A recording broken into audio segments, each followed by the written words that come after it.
Welcome back to Sarita's Garden.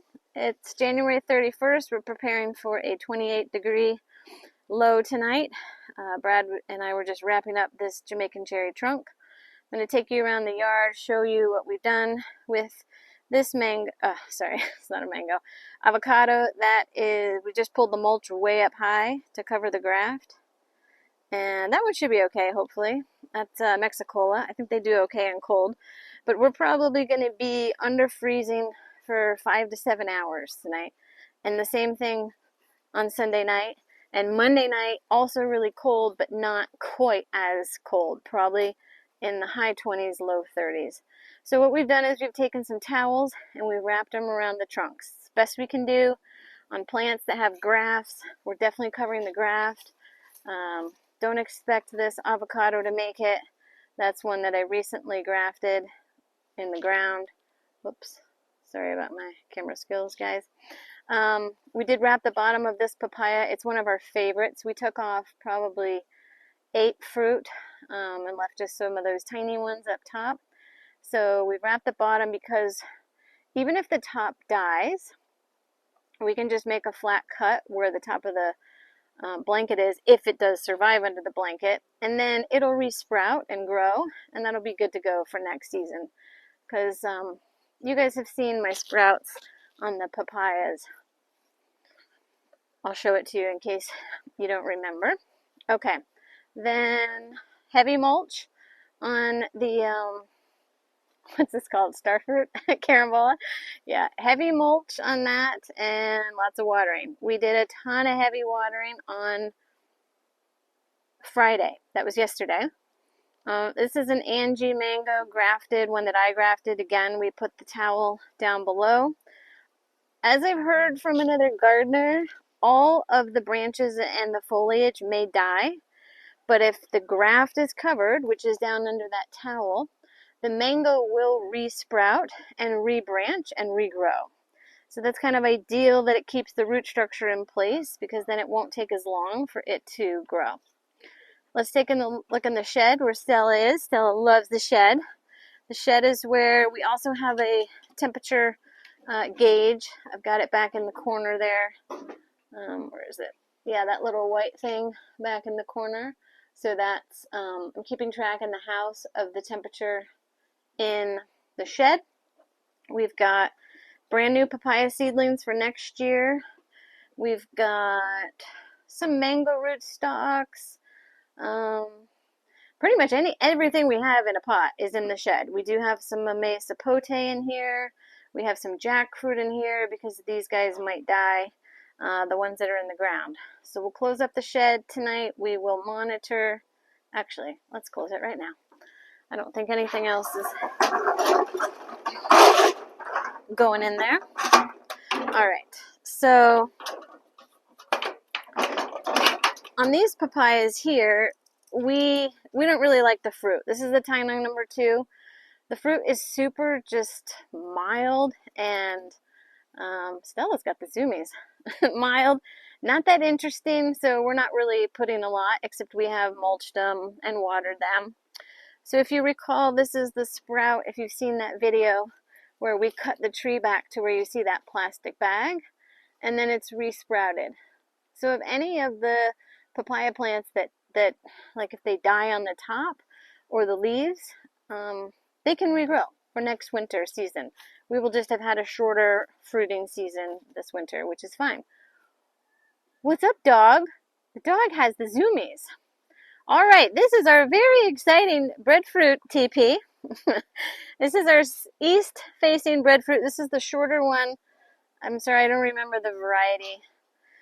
We have 2 breadfruit. So under there is a 7-foot ladder, and the trunk was just too short to wrap, so we didn't wrap it, but we just put some heavy blankets, and we also have some kind of like stakes from the side of the ladder, so that makes it just a little wider so the leaves aren't really touching. So that's southeast breadfruit. That guy may be gone because they don't even like it in the 40s, and we're going to be in the 20s. Maha Chinook, again, we've covered the graft, so that graft is covered underneath the towel. Fingers crossed. Mangoes can do cold temperatures, but we're going to be below freezing, and I mentioned for 2 nights we're going to be below freezing for an average of 5 hours, so that's long. We might lose all the banana leaves, we might lose new fruit and flowers, but the material underneath, so if you guys have heard me talk about it, the mat is underneath ground of the banana, so there will be new pups that will come up. So it just will take a lot longer to make fruit. This is our southern breadfruit. This is the much taller one. It does have a little canopy of the banana and beside it the ice cream bean. So it doesn't have a lot of protection, but we just did the best we could, which was water heavy Friday, mulch heavy, wrapped it with a furniture moving blanket. And then you're sort of getting the picture. Same story over here. We've got Angie. Again, we've wrapped the graft. This one started flowering, guys. That's kind of sad. Right before the freeze. I meant to show you up front at the Angie, one of the first ones I showed you in the video. Oh, it has like, the flowers are like getting big, but it might reflower again this winter, so that could be okay. Over here is sweet tart mango, and the graft was low enough, so I just brought in extra mulch and I pulled it up real high around the trunk and hoping for the best. Again, if the foliage dies, it can the sprout can regrow out of the trunk. As long as it grows above the graft, you're good to go with the grafted variety that you bought or grafted. If the graft dies and it grows from below, then now you've got a rootstock mango, which might not be your first choice because it's probably turpentine.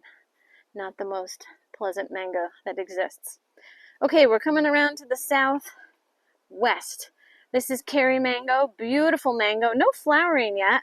So we're kind of psyched about that because if it survives, maybe we'll get some flowering out of it. So it's a green towel, but we wrapped up the base there. That graft was pretty low, so that was not too hard to do. All right, working our way around here. Another mango. This is Sherbet, orange sherbet. We've got a little fleece blanket on that guy. We heard jackfruit is pretty sensitive. I think these are seedlings, not grafted. So there really is no graft to protect, but I just pulled up the mulch as high as I could. It's tall enough that it's just not really that easy to cover, and we can plant jackfruit from seed. That's fine. So Rollinia over here, we just did the best we could. It's a big tree. It's all the way through there. Mulched, watered, and it's tall. Too big to really cover. Take our chances. Second Rollinia, also mulched. Since it does have all these trunks coming off, we didn't really do any wrapping there. Maybe we should have. All right, then another pièce de resistance. That might not even make sense, but this patio cover is covering, we have lots of things under here. We have some big orange cones under there. We have 2 wooden stakes under there, and we do have a small grafted mango. It is young and it is tender. So we have the moving blankets. We have the tarp to just kind of hold everything down because the moving blankets are sort of close-pinned together. Not ideal in the heavy winds we're going to get tonight. I think we're getting gusts in the upper 20s to 30s. It's definitely can feel like the temperature has dropped. It's windy and chilly now. I think we're now maybe we're below 50 now. This is a Pickering mango covered with this cover and a brick. We had one of those covers, so that fit the size perfectly. And then this is a jackfruit Chempedex seedling that we just barely put in. It's tiny. So that's what we've covered. And everything else, hopefully avocados will do okay. With one of the younger avocados, we have Simmonds. It kind of has these funny two branches that you guys may have seen. That's just kind of hard to cover, and yeah, we started running out of materials, so I did pull the mulch all the way up over the trunk. It's real high in there, so the graft is covered, and you know, it gives it a chance to keep it warm. The foliage might get some burn and die, but here we are, January 31st, with a multi-day cold snap. 28 expected tonight. However, our yard might see 27, 26, 25. And we're definitely going to be under 32 between the hours of, I think it's 3 a.m. and 8 a.m. So, wish us luck. Thanks for watching Sarita's Garden. See you next time.